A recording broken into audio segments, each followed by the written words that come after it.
Isipin mo, lumabas ka sa araw, pero madilim na parang dapit hapon. Kahit tag-araw, ang lamig tumatagos sa buto, kulay abo ang langit, at halos hindi makita ang araw. Ito ay dahil pagkatapos ng digmaang nuklear, napakaraming usok ang bamalat sa atmosfera, kaya hindi makapasok ang liwanag. Lumalamig ang mundo, hindi tumutubo ang halaman, nagtatago ang hayop, at nagsisikap magpainit ang tao at humanap ng pagkain. Ito ang nuclear winter, isa sa pinaka-nakakatakot na sitwasyon na walang sinumang handa.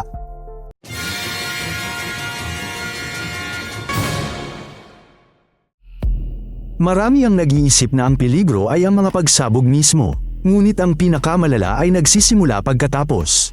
Malalaking sunog sa mga lungsod ay naglalabas ng uling at usok sa hangin. Ang itim na saping ito ay umaakyat ng mataas at nananatili roon. Hindi nito hinahayaan ang araw na painitin ang daigdig. Ang panahon ay nagbabago, nagiging mas malamig at tuyo. Ang taglamig ay maaaring tumagal ng buwan o taon sa ilang lugar. Ang mundo ay nagiging isang malamig na kulay abo na anino ng sarili nito. Unang pinag-usapan ng mga siyentipiko ang ganitong senaryo nang maunawaan nila. Pagkatapos ng malaking digmaan, hindi lang pagkawasak ang mangyayari, kundi isang serye ng epekto mula usok hanggang gutom. Sinuri nila ang kilos ng kalikasan matapos ang bulkan at sunog. Natanto nila na kung sabay-sabay masusunog ang mga lungsod, ang usok ay tataas ng husto at tatakpan ang langit ng matagal. Mula noon, mas naging tumpak ang mga modelo. Iisa lang ang kanilang conclusion, ito ay lubos na posible. Nakakita na tayo ng katulad nito. Matapos ang malalaking pagsabog ng bulkan noon, buong taon ay walang tag-init. May lamig, ulan, at kakulangan sa ani. Sa mga nakaraang taon, ang malalaking sunog ay bumabalot din sa kalangitan. Dahil dito, nagiging pula ang mga paglubog ng araw. Maikli lang ang mga panahong ito, pero ipinakita nila kung gaano kabilis magbago ang atmosfera. Ngayon, isipin mo kung hindi lang isa kundi daan-daan ang ganoong pinagmulan. At nangyari ang mga ito nang sabay-sabay sa lahat ng dako. Kapag nasusunog ang mga lungsod, malalaking ulap ng usok ang umaakyat sa itaas.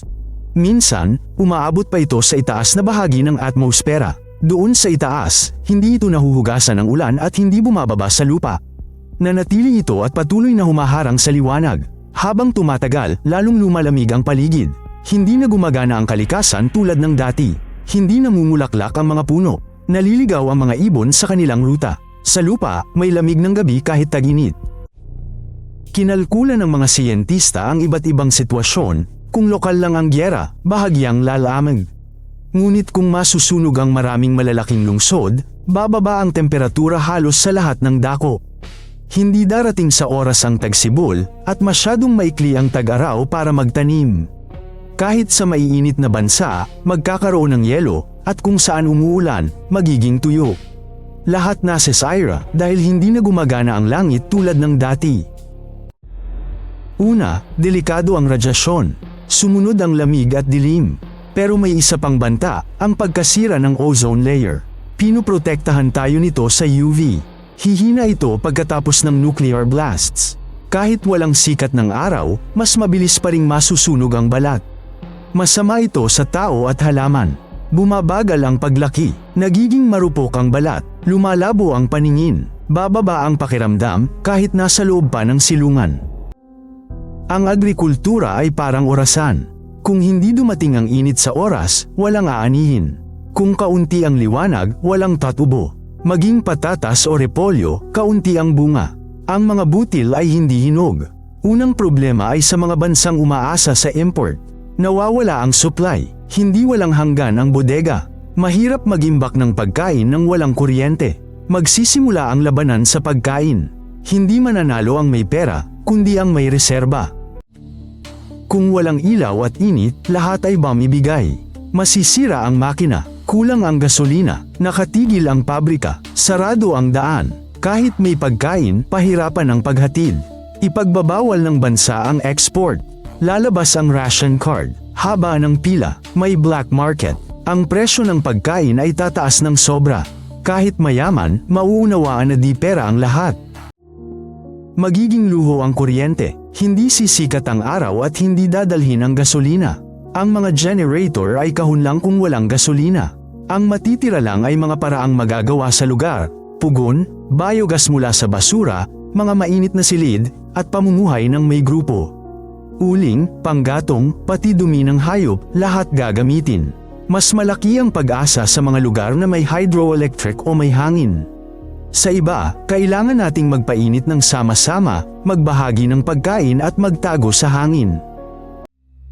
Marami ang magtatago sa silong at bunker. Mainit doon, mas kaunti ang radiation at walang hangin. Ngunit ang mamuhay sa saradong lugar ay isang pagsubok. Kailangan ng tubig, pagkain, ventilasyon, kaayusan, at lalo na pasensya. Mapapagod ang mga tao sa isa't isa, mag-aaway, at magpapanik. Matatakot ang mga bata at sisimulang manghina ang matatanda. Makakatulong dito ang simpleng bagay, schedule, patas na paghati sa gawain, ilaw, laro, at usapan. Maraming hayop ang mamamatay. Ang mga herbivore ay magugutom at ang mga predator ay walang makakain. Mawawala ang mga insekto, hindi makakalipad ang mga ibon. Walang makikitang pagkain ng mga isda.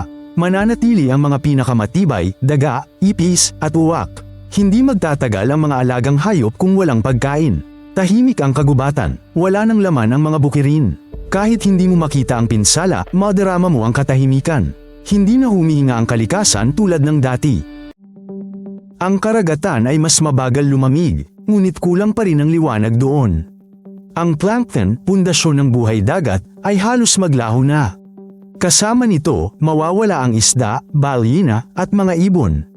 Ang mga tao sa baybayin ay mawawalan ng isda, kita, at trabaho. May isa pa, ang plankton ang nagbibigay sa atin ng oxygen. Ito'y mababawasan, kaya't hihirap ang paghinga, at iba na ang hangin. Mararamdaman ito ng lahat, kahit malayo sa sentro. Mabilis maging patibong ang mga syudad na walang init at tubig. Tatakas ang mga tao patimog, sa imbakan, sa mga baryo. Pero sira ang kalsada, sarado ang hangganan, at walang gasolina. Hahadlangan ang pagpasok para makaligtas sila mismo. Maliligtas ang mga naghanda ng supply, ruta, at samahan. Ang pagligtas ay di lang sa lakas, kundi sa kasunduan at tulungan. Hindi makakaligtas ang isa, pero ang grupo marahil. Kapag bumagsak ang lahat, ang mga mayaman at kapangyarihan ang namumuno. Sila ay maaaring hukbo, tagapagligtas, o lokal na pinuno. Sila ang nagpapasya kung sino ang kakain, kung saan ligtas, at paano gagabay sa mga tao. May lugar na may kaayusan, may lugar na magulo. Lahat ay nakasalalay sa tiwala. Kung wala ito, hindi susunod ang mga tao. Maging ang pinakamahusay na plano ay di gagana. Kung may tiwala, mapapanatili ang kaayusan. Mabibigyan ng pagkakataong mabuhay. May itatanim kahit malamig. Kabute, tumutubo kahit walang liwanag. Patatas, sa silong. Gulay, sa ilalim ng ilaw. Mahalaga ang temperatura at halumigmig. Lahat ng makakain ay magagamit. Matututo ang tao magpatuyo, magpasibol, mag-usok. Gagawin lahat mag-isa. Simpleng greenhouse, totoong kaligtasan. Bawat piraso ng pagkain ay bunga ng pagsisikap. Resulta din ng talino at madalas, sama-samang gawa. Kapag gumuguho ang lahat, ang tao ay naghahanap ng kahulugan. May bumabalik sa relihiyon, may gumagawa ng bagong paniniwala. Lumilitaw ang mga propeta, sekta, at pangako ng kaligtasan. Maaari itong maging mapanganib, lalo na kung bulag ang paniniwala. Pero makakatulong din kung tungkol sa suporta at kabaitan. Ang mahalaga ay huwag mawala ng isip. Huwag maniwala sa himala, manatili sa katotohanan. Tulungan ang nasa paligid, pangalagaan ang isa't isa. Ang usok sa atmosfera ay hindi mananatili magpakailanman. Sa loob ng ilang buwan o taon, ito ay magsisimulang kumalat. Umiinit, sisikat ang araw, matutunaw ang yelo. Ang kalikasan ay magsisimulang bumangon, ngunit mabagal. Hindi sa lahat ng lugar at hindi agad. May ilang uri ang mawawala, may mga bago ang lilito. Kailangang matuto ng tao mula sa simula, kung paano magtanim, magtayo, makipagpalitan. Ang unang ani ay hindi isang pagdiriwang, kundi tanong ng kaligtasan. Sino man ang makaligtas ay magsisimulang magtayo muli. Ang kinabukasan ay nasa tao, hindi sa teknolohiya. Ang makakapagsama, magtatrabaho ng sama-sama, at di mag-aaway dahil sa maliliit na bagay ay makakaligtas. Ang mahalaga ay hindi na diploma, kundi ang kasanayan, pagtanim, pag-ayos, paggamot, pagturo. Ang mga bagong komunidad ay itatayo sa tiwala at tulungan. Kung may kaayusan, may bagong simula. Kung bawat isa ay para sa sarili lang, matatapos ang lahat. Mamamatay ang computer, mawawala ang network, mamatay ang internet, maiwan ang papel, mga guhit, at notebook. Ang mahalaga, paano mabuhay, manggamot, at gumawa ng simple, dapat ingatan ng maaga. Kung saan may kaalaman, may pag-asa. Kung may kahit anong aklatan na natira, doon magsisimula ang pagbangon. Lahat ng alam mo ngayon ay makapagliligtas ng kung sino bukas. Ang mahalaga ay huwag kalimutan. Hindi natin kayang kontrolin ang lahat. Pero makapaghanda tayo, matuto ng simple, paano magpainit, maglinis ng tubig, at huwag magpanik. Mag-imbak, hindi dahil takot, kundi dahil may pakialam tayo. Makipag-usap sa kapitbahay, huwag magkulong, magbahagi ng kaalaman. Huwag maniwala sa nag-aanyaya sa digmaan. At tandaan, kapag walang araw, ang tao ang dapat maging ilaw. Kung nagustuhan mo, mag-subscribe para hindi mawala ng bagong episode. Dito, direkta at maikli lang ang lahat.